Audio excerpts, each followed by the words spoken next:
ನಿಸರ್ಗ ಅಥವಾ ಈ ಪ್ರಕೃತಿಯ ಗುಣ ಯಾವಾಗಲೂ ನಮಗೆ ಉಚಿತವಾಗಿ ಕೈ ಎತ್ತಿ ಕೊಡುವುದೇ ಆಗಿದೆ. ನಾವು ಅವುಗಳನ್ನು ಅರಿತುಕೊಂಡು ಸಂರಕ್ಷಿಸಿ ಮುಂದಿನ ಪೀಳಿಗೆಗೆ ಪರಿಚಯಿಸುವಂತಹ ಪ್ರಯತ್ನವನ್ನು ಮಾಡೋಣ. ನಮಸ್ಕಾರ ಎಲ್ರಿಗೂ, welcome back to my YouTube channel. ನಾನು ಇವತ್ತಿನ ವಿಡಿಯೋದಲ್ಲಿ ನಮ್ಮ ಮಲೆನಾಡಿನಲ್ಲಿ ಮೊದಲ ಮುಂಗಾರು ಮಳೆ ಬಿದ್ದ ತಕ್ಷಣ ಪ್ರಕೃತಿಯ ಮಡಿಲಿನಲ್ಲಿ ಹಲವಾರು ಅದ್ಭುತಗಳು ನಡೀತವೆ. ಅವುಗಳಲ್ಲಿ ವಿಶೇಷವಾದದ್ದು ಅಂತಂದರೆ ಅಣಬೆಗಳು ಅಂತಲೇ ಹೇಳ್ಬೋದು. ಹಾಗಾದರೆ ಇವತ್ತಿನ ವಿಡಿಯೋದಲ್ಲಿ ನಮ್ಮ ಮಲೆನಾಡಿನ ಮಳೆಗಾಲದ ವಿಶೇಷ ಅತಿಥಿಯಾದ ಅಣಬೆಯ ಒಂದು ವಿಧವಾದ ಹಾಗಿನ ಅಣಬೆ ಬಗ್ಗೆ ಮಾಹಿತಿ ನೀಡ್ತಾ ಇದ್ದೀನಿ. ಅವು ಎಲ್ಲಿ ಬೆಳೀತವೆ, ಹೇಗೆ ಅವುಗಳನ್ನ ಗುರುತಿಸಬೇಕು, ಅವುಗಳ ವಿಶೇಷತೆ ಏನು, ಹಾಗೂ ಅವುಗಳಿಂದ ತಯಾರಿಸುವಂತಹ ರುಚಿಕರವಾದ ಪದಾರ್ಥಗಳ ಬಗ್ಗೆ ಇವತ್ತಿನ ವಿಡಿಯೋದಲ್ಲಿ ಶೇರ್ ಮಾಡ್ಕೊಳ್ತಾ ಇದ್ದೀನಿ. ಮೊದಲ ಮಳೆಯು ಮಣ್ಣಿಗೆ ಬಿದ್ದಾಗ ಆ ಹರಡುವಂಥ ಸುಗಂಧ, ಕಾಡಿನ ತಂಪು ವಾತಾವರಣ, ಮಣ್ಣಿನ ಪರಿಮಳದ ನಡುವೆ ಬೆಳೆಯುವ ಈ ಅಣಬೆ ತನ್ನದೇ ಆದಂತಹ ವಿಶಿಷ್ಟ ರುಚಿ ಹಾಗೂ ಪೌಷ್ಟಿಕಾಂಶಗಳನ್ನ ಹೊಂದಿದೆ. ಇದನ್ನು ನಾವು ನಮ್ಮ ಮಲೆನಾಡಿನಲ್ಲಿ ಹಾಗಿನ ಅಣಬೆ ಅಂತ ಹೇಳಲಾಗತ್ತೆ. ಹಾಗಿನ ಅಣಬೆ ಅಂತ ಯಾಕೆ ಕರೀತಾರೆ ಅಂದರೆ, ನಮ್ಮ ಮಲೆನಾಡಿನ ಈ ಕಾಡುಗಳಲ್ಲಿ ಇರುವಂಥ ಹಾಗಿನ ಮರದ ಕೆಳಗಡೆ ಬಿಡುವುದರಿಂದ ಅಥವಾ ಹಾಗಿನ ಮರಗಳ ಇರುವಂತಹ ಜಾಗದಲ್ಲಿ ಇವುಗಳು ಕಂಡುಬರೋದ್ರಿಂದ ನಮ್ಮ ಮಲೆನಾಡಿನ ಸ್ಥಳೀಯರು ಇದಕ್ಕೆ ಹಾಗಿನ ಅಣಬೆ ಅಂತ ಕರೀತಾರೆ. ಇದರ ಕಲರ್ ಕೆಂಪು ಕಲರ್ ಆಗಿರುತ್ತೆ. ಅಣಬೆಗಳಲ್ಲಿ ಅನೇಕ ವಿಧಗಳಿದೆ. ಇನ್ನೇನು ಮಳೆಗಾಲ ಸೀಸನ್ ಬಂತು, ಒಂದೊಂದೇ ಅಣಬೆಗಳ ಬಗ್ಗೆ ಮಾಹಿತಿಯನ್ನು ನೀಡ್ತೀನಿ. ಈ ಮೊದಲ ಮಳೆ ಬಿದ್ದ ತಕ್ಷಣ ಈ ಜೂನ್ ಫಸ್ಟ್ ವೀಕಲ್ಲಿ ಅಥವಾ ಜೂನ್ ತಿಂಗಳಲ್ಲಿ ಈ ಅಣಬೆಗಳು ಸಾಕಷ್ಟು ಪ್ರಮಾಣದಲ್ಲಿ ಕಂಡು ಬರ್ತವೆ. ಅದು ನನಗೂ ಕೂಡ ನಿನ್ನೆ ಈ ಅಣಬೆಗಳು ಸಿಕ್ಕಿದ್ವು. ಇದಕ್ಕೆ ಹಾಗಿನ ಅಣಬೆ ಅಂತ ಕರೆಯಲಾಗುತ್ತೆ. ನೋಡೋಕ್ಕೆ ತುಂಬ ಸುಂದರವಾಗಿ ಕಾಣ್ತವೆ. ಮೇಲ್ಗಡೆ ಎಲೆಗಳ ನಡುವೆ ಅಡ್ಕೊಂಡಿರ್ತವೆ. ನಾವು ಅವುಗಳನ್ನ ಹುಡುಕಿ ತೆಗಿಬೇಕಾಗುತ್ತೆ. ತುಂಬ ಖುಷಿ ಕೊಡುವಂತಹ ಒಂದು ವ್ಯವಸ್ಥೆ ಅಂತಲೇ ಹೇಳ್ಬೋದು. ಇದೊಂದು ನಮ್ಮ ಮಲೆನಾಡಿನಲ್ಲಿ ಮುಂಗಾರಿನ ಮುಂಚಿನ ಬೇಸಿಗೆ ಮಳೆ ಬಿದ್ದೊಡನೆ ಸಾಕಷ್ಟು ಬಗೆಯ ಅಣಬೆಗಳು ಕಾಣಸಿಗ್ತವೆ. ಕೆಲವು ನೆಲದಲ್ಲಿ ಕಂಡರೆ, ಇನ್ನು ಕೆಲವು ಮರಗಳಲ್ಲಿ, ನೆಲದಲ್ಲಿ ಬಿದ್ದಿರುವಂತಹ ಒಣ ಮರಗಳ ಮೇಲೆ ಕೂಡ ಕಲ್ಲಿನ ಸಂದಿಯಲ್ಲಿ, ಕಲ್ಲಿನ ಆಕಾರದಲ್ಲಿ, ಹುತ್ತದ ಮಣ್ಣಿನ ಮೇಲೆ ಹೀಗೆ ಬಗೆಯ ರೀತಿಯಲ್ಲಿ ಕಂಡುಬರ್ತವೆ. ಇದು ನಾನಿವತ್ತು ತೋರಿಸ್ತಾ ಇರುವುದು ಹಾಗಿನ ಅಣಬೆ. ಈ ರೀತಿ ಕೆಂಪು ಕಲರಲ್ಲಿ ಕಾಣಿಸುತ್ತೆ. ಹಾಗಿನ ಮರಗಳು ಇರುವಂತಹ ಜಾಗದಲ್ಲಿರೋದ್ರಿಂದ ಸ್ಥಳೀಯರು ಇದಕ್ಕೆ ಹಾಗಿನ ಅಣಬೆ ಅಂತ ಕರೆಯಲಾಗುತ್ತೆ. ಹಾಗಾದರೆ ಇವುಗಳು ಪೋಷಕಾಂಶಗಳಿಂದ ಕೂಡಿರ್ತವೆ. ಇವುಗಳಲ್ಲಿ ಪೊಟ್ಯಾಷಿಯಂ ಮತ್ತು ಸೆಲೆನಿಯಂ ಅನ್ನಂತಹ ಪೋಷಕಾಂಶಗಳು ಇರೋದ್ರಿಂದ ಇವುಗಳು ಪೋಷಕಾಂಶಗಳ ಸಮೃದ್ಧಿಯ ಮೂಲಗಳೇ ಅಂತಲೇ ಹೇಳ್ಬೋದು. ಈ ಪೊಟ್ಯಾಷಿಯಂ ನಮ್ಮ ರಕ್ತನಾಳಗಳಲ್ಲಿನ ಒತ್ತಡವನ್ನು ಕಡಿಮೆ ಮಾಡ್ತವೆ. ರಕ್ತದೊತ್ತಡವನ್ನು ಕಡಿಮೆ ಮಾಡಲು ಸಹಾಯ ಆಗತ್ತೆ. ಪ್ರತಿಯೊಂದು ವಿಧದ ಅಣಬೆಗಳು ಕೂಡ ಶ್ರೀಮಂತ ಉತ್ಕೃಷ್ಟ ನಿರೋಧಕ ಪ್ರೊಫೈಲ್ಗಳನ್ನ ಹೊಂದಿರೋದ್ರಿಂದ ವಿಟಮಿನ್ ಡಿ ಕೂಡ ಇವುಗಳಲ್ಲಿರುತ್ತೆ. ಪ್ರೋಟೀನ್ ಮತ್ತು ಫೈಬರ್ಗಳನ್ನ ಹೊಂದಿದೆ. ಆರೋಗ್ಯಕ್ಕೆ ತುಂಬ ಉತ್ತಮವಾಗಿ, ಅದಕ್ಕೂ ವಿಶೇಷವಾಗಿ ಪ್ರಕೃತಿ ನಮಗೆ ಉಚಿತವಾಗಿ ನೀಡ್ತಾ ಇರುವಂತಹ ಒಂದು ಆಹಾರ ಪದಾರ್ಥ ಅಂತಲೇ ಹೇಳ್ಬೋದು. ಇಂದಿನ ಆಧುನಿಕ ಜೀವನದಲ್ಲಿ ನಾವು ಹಳ್ಳಿ ಜೀವನದಿಂದ ದೂರವಾಗ್ತಾ ಇದ್ದೀವಿ. ಆದರೆ ನಮ್ಮ ಸುತ್ತಮುತ್ತಲಿನ ಕಾಡು, ಮರಗಳು, ನೈಸರ್ಗಿಕ ಆಹಾರಗಳು ನಮಗೆ ಆರೋಗ್ಯದ ಜೊತೆಗೆ ಬದುಕಿನ ಮೌಲ್ಯಗಳನ್ನು ಕಲಿಸ್ಕೊಡ್ತವೆ. ಹೌದು, ಇವುಗಳಿಗೆ ಹಾಗಿನ ಅಣಬೆ ಅಂತ ಹೇಳಲಾಗುತ್ತೆ. ನಾವು ಇದನ್ನು ಮಲೆನಾಡಿನ ಕಾಡುಗಳಲ್ಲಿ ನೋಡಲಾಗುತ್ತೆ. ಮಳೆಗಾಲದ ಪ್ರಾರಂಭದಲ್ಲಿ ಇವುಗಳು ಕಾಣಸಿಗ್ತವೆ. ಕೆಂಪು ಕಲರಲ್ಲಿ ಕಾಣ್ತವೆ. ಅಂದರೆ ಅದು ದೂರದಿಂದ ಹಾಗೆ ಎಲ್ಲ ಕಾಣೋದಿಲ್ಲ. ನಾವು ಅದರ ಹತ್ತಿರ ಹೋಗಿ ನೋಡಿದಾಗ ಈ ರೀತಿ ಕಂಡುಬರುತ್ತೆ. ಎಲೆಗಳಿಂದ ಮುಚ್ಚಿರ್ತವೆ. ಮರಗಳ ಅಡಿಗಳಲ್ಲಿರ್ಬೋದು ಈ ರೀತಿ ಮುಚ್ಚಿರ್ತವೆ. ಏನೇ ಇವುಗಳು ಕೂಡ ತಿನ್ನುವಂಥ ಅಣಬೆಗಳೇ, ಯಾವುದೇ ಸೈಡ್ ಎಫೆಕ್ಟ್ಗಳು ಇರೋದಿಲ್ಲ. ನಮ್ಮ ಮಲೆನಾಡಿನ ಕೆಲವು ಹಳ್ಳಿಗಳಲ್ಲೇ ಇದ್ರ ಬಗ್ಗೆ ಮಾಹಿತಿ ಇಲ್ಲ ಅಂತಲೇ ಹೇಳ್ಬೋದು. ಇದನ್ನು ನಮಗೆ ಇಲ್ಲಿ ನಮ್ಮನೆ ಹಿಂದಿರುವಂಥ ಕಾಡಲ್ಲಿ ಸಿಕ್ತು. ಇಷ್ಟು ಅಣಬೆಗಳು ಸಿಕ್ಕಿದ್ವೆ. ಇದನ್ನು ತೊಗೊಂಡು ಬಂದು ನೀಟಾಗಿ ತೊಳ್ಕೊಳ್ಬೇಕಾಗತ್ತೆ. ಯಾಕಂದರೆ ಇದು ಮಣ್ಣಿನ ಮೇಲೆ ಅಥವಾ ಮೇಲ್ಗಡೆ ಎಲೆಗಳೆಲ್ಲ ಮುಚ್ಚಿರೋದ್ರಿಂದ ಸ್ವಲ್ಪ ಇವುಗಳ ಮೇಲೆ ಮಣ್ಣು ಮತ್ತು ಕೆಲವೊಂದು ಇವುಗಳು ಸಿಕ್ಕಿರ್ತವೆ. ಮತ್ತು ಇದು ನೀಟಾಗಿ ತೊಳ್ಕೊಳ್ಬೇಕಾಗತ್ತೆ. ಒಂದಿನ ಇದು ಹಾಳಾದರೆ ಅದರಲ್ಲಿ ಹುಳಗಳಾಗ್ತವೆ. ನೀಟಾಗಿ ನೋಡಿಕೊಂಡು ತೊಗೊಂಡು ಬಂದು ತೊಳೆದುಕೊಂಡೇ ಇದನ್ನು ಯೂಸ್ ಮಾಡಬೇಕಾಗತ್ತೆ. ಬೆಸ್ಟ್ ಅಂತಂದರೆ ಇದನ್ನು ಒಂದು ದೊಡ್ಡ ಪಾತ್ರೆಯಲ್ಲಿ ಅಥವಾ ಇವು ಮುಳುಗುವಷ್ಟು ನೀರಿರುವಂತಹ ಪಾತ್ರೆಗಳಲ್ಲಿ ಹಾಕಿ ಸ್ವಲ್ಪ ಉಪ್ಪನ್ನು ಹಾಕಿ 15-20 ನಿಮಿಷಗಳ ಕಾಲ ಬಿಟ್ಟರೆ ಅದರಲ್ಲಿರುವಂತಹ ಕಸ ಇರ್ಬೋದು, ಮಣ್ಣಿರ್ಬೋದು, ಮರಳಿರ್ಬೋದು ಅವೆಲ್ಲ ಕೆಳಗೆ ಹೋಗಿ ಇದು ನಮಗೆ ತುಂಬ ಚೆನ್ನಾಗಿ ಸಿಗುತ್ತೆ. ಈ ರೀತಿ ನೀಟಾಗಿ ತೊಳ್ಕೊಬೋದು. ಇದು ತುಂಬ ಸ್ಮೂತ್ ಇರುತ್ತೆ. ಜಸ್ಟ್ ಇದು ನಾವು ಪೇಟೆಯಲ್ಲಿ ಸಿಗುವಂತಹ ಮಶ್ರೂಮ್ ಥರ ಇರೋದಿಲ್ಲ. ತುಂಬ ಸ್ಮೂತ್ ಇರುತ್ತೆ. ಮುಟ್ಟಿದ್ರೇ ಒಡೆದು ಹೋಗುತ್ತೆ. ಅದಕ್ಕೆ ನೀಟಾಗಿ ನಾವು ಹುಷಾರಾಗಿ ಇದನ್ನು ಮಾಡ್ಕೋಬೇಕು. ನಾನು ಈ ರೀತಿ 15 ನಿಮಿಷಗಳ ಕಾಲ ಉಪ್ಪಲ್ಲಿ ಇಟ್ಟಿರುವಂಥ ಅಣಬೆಗಳನ್ನು ಈ ರೀತಿ ಕಟ್ ಮಾಡ್ಕೊಂಡು ಜಸ್ಟ್ ಮುಟ್ಟಿದರೆ ಅದು ಕಟ್ಟಾಗ್ಬಿಡುತ್ತೆ. ಅವುಗಳನ್ನ ತೊಗೊಂಡಿದ್ದೀನಿ. ನಮ್ಮ ಮಲೆನಾಡಿನಲ್ಲಿ ಕಂಪಲ್ಸರಿ ಮಾಡುವಂತಹ ಈ ಅಣಬೆ ರೊಟ್ಟಿ ಅಥವಾ ಇದ್ರ ಬಗ್ಗೆ ಇವತ್ತು ಶೇರ್ ಮಾಡ್ಕೊಳ್ತಾ ಇದ್ದೀನಿ. ಮುಂಡಿ ಅಂತ ಕರೆಯಲಾಗುತ್ತೆ. ನಾನು ಆಲ್ರೆಡಿ ಒಂದು ಗೇರು ಬೀಜದ ಮುಂಡಿಯನ್ನು ಮಾಡಿ ಅಪ್ಲೋಡ್ ಮಾಡಿದ್ದೀನಿ ವಿಡಿಯೋನ.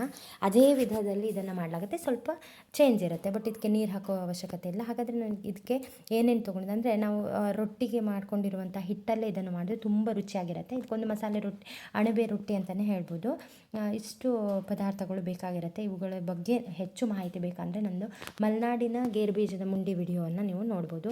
ಈ ರೀತಿ ಅಣಬೆಯನ್ನು ತೊಗೊಂಡಾದಮೇಲೆ ಒಂದು ಪಾತ್ರೆಯನ್ನು ತೊಗೊಂಡಿದ್ದೀನಿ. ಇದಕ್ಕೆ ನಾವು ಅಕ್ಕಿ ರೊಟ್ಟಿಯನ್ನು ಮಾಡ್ಕೊಳ್ಳೋಕ್ಕೆ ಬಳಸ್ಕೊಳ್ಳುವಂಥ ಹಿಟ್ಟು, ಇದರಲ್ಲಿ ಅನ್ನ ಮತ್ತು ಅಕ್ಕಿ ಹಿಟ್ಟು, ನೀರು, ಉಪ್ಪೆಲ್ಲ ಮಿಕ್ಸ್ ಆಗಿರುತ್ತೆ. ಇದಕ್ಕೆ ಈ ಅಣಬೆಗಳನ್ನ ತೊಳೆದಿಟ್ಟಿರುವಂಥ ಅಣಬೆಗಳನ್ನ ಹಾಕ್ಕೊಳ್ಬೇಕಾಗತ್ತೆ. ತುಂಬ ಸ್ಮೂತ್ ಇರುತ್ತೆ. ಸ್ವಲ್ಪ ಮುಟ್ಟಿದ ಕೂಡಲೇ ಇವೆಲ್ಲ ಒಡೆದೋಗ್ಬಿಡುತ್ತೆ. ಈ ರೀತಿ ತುಂಬ ಸಾಫ್ಟಾಗಿರುವಂಥ ಅಣಬೆಗಳು ಅಷ್ಟೇ ರುಚಿಯನ್ನು ಕೂಡ ಕೊಡ್ತವೆ. ಈ ಒಂದು ಪದಾರ್ಥಕ್ಕೆ ಯಾವುದೇ ನೀರನ್ನು ಹಾಕೋದೇ ಬೇಡ. ಯಾಕಂತಂದರೆ ಅಣಬೆಗಳಲ್ಲಿ ನೀರಿರೋದ್ರಿಂದ ಇದಕ್ಕೆ ನಾವು ಏನು ತಕ್ಕೊಂಡಿರುವಂತಹ ಎಲ್ಲ ಅಂದರೆ ಕಾಯಿ ತುರಿಗಳನ್ನೂ ಕೂಡ ನಾನು ಹಾಕ್ತಿದ್ದೀನಿ. ಅದೇ ರೀತಿ ಸಣ್ಣದಾಗಿ ಕಟ್ ಮಾಡ್ಕೊಂಡಿರುವಂಥ ಕೊತ್ತಂಬರಿ ಸೊಪ್ಪು, ಕರಿಬೇವಿನ ಎಲೆಗಳು, ಟೊಮೆಟೊ, ಇಲ್ಲ ಅರ್ಧ ಟೊಮೆಟೊವನ್ನು ತೊಗೊಂಡಿದ್ದೀನಿ, ತುಂಬ ಬೇಡ. ಅದೇ ರೀತಿ ಈರುಳ್ಳಿ, ಆಮೇಲೆ ಬೆಳ್ಳುಳ್ಳಿಯನ್ನು ಜಜ್ಕೊಂಡಿರೋದನ್ನು ಬೆಳ್ಳುಳ್ಳಿಯನ್ನು ಹಾಕ್ಕೊಳ್ಬೇಕಾಗತ್ತೆ. ಒಂದು ಕಟ್ ಮಾಡ್ಕೊಂಡಿರುವಂಥ ಈರುಳ್ಳಿಯನ್ನು ಹಾಕ್ಕೊಂಡು ನೀಟಾಗಿ ಇದನ್ನು ಕಲಿಸ್ಕೊಳ್ಬೇಕಾಗತ್ತೆ. ತುಂಬ ರುಚಿಯಾಗಿರುತ್ತೆ. ಈ ಮಳೆಗಾಲದಲ್ಲಿ ಎಲ್ಲರೂ ಕೂಡ ಇದನ್ನು ಒಂದು ಸತಿ, ನಮ್ಮ ಹಳ್ಳಿಯವರು ಇದನ್ನು ಟ್ರೈ ಮಾಡಿರ್ತಾರೆ. ಇದಕ್ಕೆ ಮೇನ್ ರುಚಿ ಬರಬೇಕಂದ್ರೆ ಸ್ವಲ್ಪ ಕೊಬ್ಬರಿ ಎಣ್ಣೆಯನ್ನು ಹಾಕ್ಕೊಳ್ಬೇಕಾಗತ್ತೆ. ಇದೆಲ್ಲ ಹಾಕಿದ ಮೇಲೆ ಸ್ವಲ್ಪ ಖಾರದ ಪುಡಿ, ಉಪ್ಪು ನೋಡ್ಕೊಂಡು ಹಾಕಬೇಕು. ನಾವು ಇಲ್ಲಿ ರೊಟ್ಟಿ ಹಿಟ್ಟನ್ನೇ ತೊಗೊಂಡಿರೋದ್ರಿಂದ ಅದರಲ್ಲಿ ಸ್ವಲ್ಪ ಉಪ್ಪು ಹಾಕಿನೇ ಬೇಯಿಸ್ಕೊಂಡಿರ್ತೀವಿ. ಉಪ್ಪು, ಅರಿಶಿಣ ಪುಡಿಗಳನ್ನೆಲ್ಲ ಹಾಕಿ ಸ್ವಲ್ಪ ಬೇಕು ಅಂತಂದರೆ, ಇದು ತುಂಬ ನೀರಾಗ್ಬಿಡುತ್ತೆ ಅಣಬೆಗಳನ್ನೆಲ್ಲ ಕಲಿಸಿದ ಕೂಡಲೇ. ಅದಕ್ಕೋಸ್ಕರ ಸ್ವಲ್ಪ ನಾನು ಅಕ್ಕಿ ಹಿಟ್ಟನ್ನು ತೊಗೊಂಡು ಈ ರೀತಿ ನೀಟಾಗಿ ನಾದ್ಕೊಳ್ಬೇಕಾಗತ್ತೆ. ಇದರಲ್ಲಿ ವಿಶೇಷ ಪೋಷಕಾಂಶಗಳನ್ನು ಕೂಡಿರುವಂಥ ಅಂಶಗಳಿರುತ್ತೆ. ನಮಗೆ ಫ್ರೀಯಾಗಿ ನಿಸರ್ಗ ಕೊಡ್ತಾ ಇದೆ. ಇದಂತೂ ಅದ್ಭುತ ಕೊಡುಗೆ ಅಂತಲೇ ಹೇಳ್ಬೋದು. ಹೇಗೆ ಈ ಸೀಸನ್ನಲ್ಲಿ ಹಾಗೆ ಅಣಬೆ ಸಿಗುತ್ತೆ. ಇನ್ನೊಂದು 1 ತಿಂಗಳ ಹೋದರೆ ನಮ್ಮ ಹಳ್ಳಿ ಭಾಷೆಯಲ್ಲಿ ಕರೆಯುವಂಥ ಕರೆ ಹೆಗ್ಗಳಿರ್ಬೋದು, ಹುತ್ತದ ಮೇಲೆ ಸಿಗುವಂಥ ಬಿಳಿ ಅಣಬೆಗಳಿರ್ಬೋದು, ಇವೆಲ್ಲ ನಮಗೆ ಮಳೆಗಾಲದ ನಮ್ಮ ಮಲೆನಾಡಿನ ಅತಿಥಿಗಳೇ ಅಂತಲೇ ಹೇಳ್ಬೋದು. ಫ್ರೀಯಾಗಿ ನಮಗೆ ಬೇಕಾದಷ್ಟು ರೀತಿಯಲ್ಲಿ ನಮಗೆ ಸಿಗ್ತಾ ಹೋಗುತ್ತೆ. ಈ ರೀತಿ ಒಂದು ಸತಿ ನಿಮ್ಗೆ ಏನಾದರೂ ಅಣಬೆ ಸಿಕ್ಕಿದ್ರೆ ಇದನ್ನು ಟ್ರೈ ಮಾಡಿ ನೋಡಿ. ತುಂಬ ರುಚಿಯಾಗಿರುತ್ತೆ. ಇದೆಲ್ಲರೂ ಕೂಡ ಮಾಡಿರ್ತಾರೆ. ನಮ್ಮ ಮಲೆನಾಡಿನ ಎಲ್ರಿಗೂ ಗೊತ್ತಿರುವಂತಹ ರೆಸಿಪಿ ಅಂತಲೇ ಹೇಳ್ಬೋದು. ಈ ರೀತಿ ನೀಟಾಗಿ ನಾದ್ಕೊಳ್ಬೇಕಾಗತ್ತೆ. ಯಾವುದೇ ನೀರು ಹಾಕೋ ಅವಶ್ಯಕತೆ ಇಲ್ಲ, ಯಾಕಂದರೆ ಇದರಲ್ಲೇ ನೀರಿರುತ್ತೆ. ಈ ರೀತಿ ನೀಟಾಗಿ ಕಲಿಸ್ಕೊಂಡಾದಮೇಲೆ ಒಂದೊಂದೇ ಉಂಡೆಗಳಾಗಿ ಎಕ್ಸ್ಟ್ರಾ ಬೇರೆ ಬೇರೆ ತೆಗೆದಿಟ್ಕೊಳ್ಳೋಣ. ಅದೇ ರೀತಿ ಬಾಳೆ ಎಲೆ ಮೇಲೆ ಒಂದೊಂದೇ ಉಂಡೆಗಳನ್ನ ಹಾಕಿ ರೊಟ್ಟಿ ಹಿಟ್ಟಿನ ಅದಕ್ಕೆ ಇದನ್ನು ಬಟ್ಕೊಳ್ಬೇಕಾಗತ್ತೆ. ರೊಟ್ಟಿ ಥರ ಒಂದು ಅಣಬೆಯ ಮಸಾಲೆ ರೊಟ್ಟಿ ರೆಡಿ ಆಗುತ್ತೆ. ಇದನ್ನು ಕಾದ ಹಂಚಿನ ಮೇಲೆ ಒಂದೊಂದೇ ರೊಟ್ಟಿಗಳನ್ನ ಹಾಕ್ಕೊಳ್ಬೇಕಾಗತ್ತೆ. ಈ ರೀತಿ ಬಾಳೆ ಎಲೆಗೆ ಅಂಟ್ಕೊಂಡಿರುತ್ತೆ. ಇದನ್ನು ಕಾದ ಹಂಚಿನ ಮೇಲೆ ಹಾಕ್ಕೊಂಡಾಗ ಒಂದು 5 ನಿಮಿಷ ಹಾಗೆ ಬಿಡಬೇಕಾಗತ್ತೆ. ಬಾಳೆ ಎಲೆಯಿಂದ ಆ ರೊಟ್ಟಿ ಬಿಟ್ಕೊಳ್ಳುತ್ತೆ. ಇದು ಒಂದೇ ಸತಿ ತೆಗೆದುಬಿಟ್ರೆ ಅದೆಲ್ಲ ಹಿಟ್ಟು ಬಾಳೆ ಎಲೆಗೆ ಅಂಟ್ಕೊಬಿಡುತ್ತೆ. ಸೊ ಒಂದು 2 ನಿಮಿಷ ಬಿಟ್ಟಾದಮೇಲೆ ಬಾಳೆ ಎಲೆಗೆ ಈ ರೀತಿ ಹಿಟ್ಟು ಅಂಟ್ಕೊಳ್ಳೋದಿಲ್ಲ. ಈ ರೀತಿ ತೆಗೆದಾದ್ಮೇಲೆ ನಾವು ಮೇಲ್ಗಡೆ ಕೂಡ ಎಣ್ಣೆ ಅಥವಾ ತುಪ್ಪ, ಬೆಣ್ಣೆ ಏನಾದರೂ ಹಾಕ್ಕೊಂಡು ಈ ರೀತಿ ಬೇಯಿಸ್ಕೊಳ್ಬೋದು. ಮುಚ್ಚು ಕೂಡ ಬೇಯಿಸ್ಕೊಳ್ಬೋದು. ಮುಚ್ಚಳವನ್ನು ಮುಚ್ಚಲೂಬಹುದು. ಸ್ಟೀಮಲ್ಲಿ ಬೆಂದರೆ ಇನ್ನೂ ರುಚಿಯಾಗಿರುತ್ತೆ. ಅಥವಾ ಗಟ್ಟಿ ಬೇಕು ಅನ್ನೋರು ಈ ಥರ ಮುಚ್ಚಳನ ಮುಚ್ಚದೇನೆ ಮೇಲ್ಗಡೆ ತುಪ್ಪ ಅಥವಾ ಬೆಣ್ಣೆಗಳನ್ನ ಹಾಕಿ ಈ ರೀತಿ ಬೇಯಿಸ್ಕೊಂಡ್ರೆ ರುಚಿ ಅಂತೂ ತುಂಬ ಸೂಪರಾಗಿರುತ್ತೆ. ಈ ರೀತಿ ಒಂದು ಸಲ ನೀವು ಅಣಬೆಯ ಮಸಾಲೆ ರೊಟ್ಟಿಯನ್ನು ಟ್ರೈ ಮಾಡ್ಬೋದು. ಎಲ್ಲರೂ ಕೂಡ ಇಷ್ಟಪಟ್ಟು ತಿಂತಾರೆ. ಅದೇ ರೀತಿ ಉಳಿದಿರುವಂಥ ಮಗ್ಚು ಹಾಕಬೇಕಾಗತ್ತೆ. ಈ ರೀತಿ ಎರಡೂ ಕಡೆಯೂ ನೀಟಾಗಿ ಗರಿಯಾಗಿ ಬೇಯಿಸ್ಕೊಂಡು ಬಿಸಿ ಇರುವಾಗಲೇ ಇದ್ರ ಮೇಲೆ ತುಪ್ಪ ಅಥವಾ ಬೆಣ್ಣೆಯನ್ನು ಹಾಕ್ಕೊಂಡು ತಿನ್ಬೋದು. ಕೊಬ್ಬರಿ ಎಣ್ಣೆ ಕೂಡ ಮೇಲ್ಗಡೆ ಹಾಕ್ಕೊಳ್ಬೋದು. ಬಟ್ ನಾವಿಲ್ಲಿ ರೊಟ್ಟಿ ಮಾಡಬೇಕಾದ್ರೇ ಕೊಬ್ಬರಿ ಎಣ್ಣೆ ಹಾಕಿಟ್ಟಿರೋದ್ರಿಂದ ಇಲ್ಲಿ ಮತ್ತೆ ಹಾಕೊಳ್ಳೋ ಅವಶ್ಯಕತೆ ಇಲ್ಲ. ಈ ರೀತಿ ಬಿಸಿ ಇರುವಾಗಲೇ ಮೇಲ್ಗಡೆ ತುಪ್ಪ ಹಾಕ್ಕೊಂಡು ತಿಂತಾಯಿದ್ರೆ ತುಂಬ ರುಚಿಯಾಗಿರುತ್ತೆ. ಈ ರೀತಿ ಹಾಗಿನ ಅಣಬೆಯ ರೆಸಿಪಿಯನ್ನು ಮಾಡ್ಕೊಳ್ಬೋದು. ಅದಲ್ಲದೆ ಇನ್ನೊಂದು ರೀತಿಯ ವಿಧಗಳಲ್ಲೂ ಕೂಡ ಮಾಡ್ಕೋಬೋದು. ಈ ಅಣಬೆ ತುಂಬ ಸಾಫ್ಟಾಗಿರೋದ್ರಿಂದ 3 ನಿಮಿಷಗಳೊಳಗೆ ಬೆಂದ್ಬಿಡುತ್ತೆ. ಅದೇ ರೀತಿ ಇದನ್ನು ಒಂದು ಸಿಂಪಲ್ ಆಗಿರುವಂಥ ಪೆಪ್ಪರ್ ಡ್ರೈ ಕೂಡ ಮಾಡ್ಕೊಳ್ಬೋದು. ಇದಕ್ಕೆ ನಾನು ಏನೇನು ತೊಗೊಂಡಿದ್ದೀನಿ ಅಂದರೆ, ತೊಳ್ಕೊಂಡಿರುವಂಥ ಅಣಬೆ, ಆಮೇಲೆ ಈರುಳ್ಳಿ, ಟೊಮೆಟೊ ತೊಗೊಂಡಿಲ್ಲ, ಸ್ವಲ್ಪ ಗರಂ ಮಸಾಲೆ ಮತ್ತು ಪೆಪ್ಪರ್ ಪೌಡ್ರು, ಆಮೇಲೆ ಇದು ಜೀರಿಗೆ, ಎಣ್ಣೆ, ಅರಿಶಿಣ ಪುಡಿ, ಉಪ್ಪು, ಅದೇ ರೀತಿ ತೊಳೆದಿಟ್ಟಿರುವಂಥ ಅಣಬೆ, ಆಮೇಲೆ ಶುಂಠಿ ಬೆಳ್ಳುಳ್ಳಿಯನ್ನು ಜಜ್ಕೊಂಡಿರೋದು, ಅದಕ್ಕೆ ಸ್ವಲ್ಪ ಸೂಜಿ ಮೆಣಸು ಅಥವಾ ಗಾಂಧಾರಿ ಮೆಣಸನ್ನು ಸೇರಿಸ್ಕೊಂಡಿದ್ದೀನಿ, ಕರಿಬೇವಿನ ಎಲೆಯನ್ನು ತೊಗೊಂಡಿದ್ದೀನಿ. ಒಂದು ಪಾತ್ರೆಯನ್ನು ಕಾಯಿಸ್ಲಿಕ್ಕಿಟ್ಟು ಅದಕ್ಕೆ ಎಣ್ಣೆಯನ್ನು ಹಾಕ್ಕೊಳ್ಬೇಕು. ಎಣ್ಣೆ ಕಾದ್ಮೇಲೆ ಇದಕ್ಕೆ ಜೀರಿಗೆಯನ್ನು ಹಾಕ್ಕೊಳ್ತೀನಿ. ಜೀರಿಗೆ ಚಟಪಟ ಅಂದಮೇಲೆ ಅದಕ್ಕೆ ಜಜ್ಕೊಂಡಿರುವಂಥ ಗಾಂಧಾರಿ ಮೆಣಸು, ಬೆಳ್ಳುಳ್ಳಿ, ಶುಂಠಿಯನ್ನು ಹಾಕ್ಕೊಳ್ತೀನಿ. ಅದಾದಮೇಲೆ ಸ್ವಲ್ಪ ಇದನ್ನು ಎಣ್ಣೆಯಲ್ಲೇ ಬೇಯಿಸ್ಕೊಳ್ಬೇಕು. ಸ್ವಲ್ಪ ಎಣ್ಣೆ ಹಾಕಿದ್ರೆ ಸಾಕು, ಇದು ಬೆಂದ್ಬಿಡುತ್ತೆ.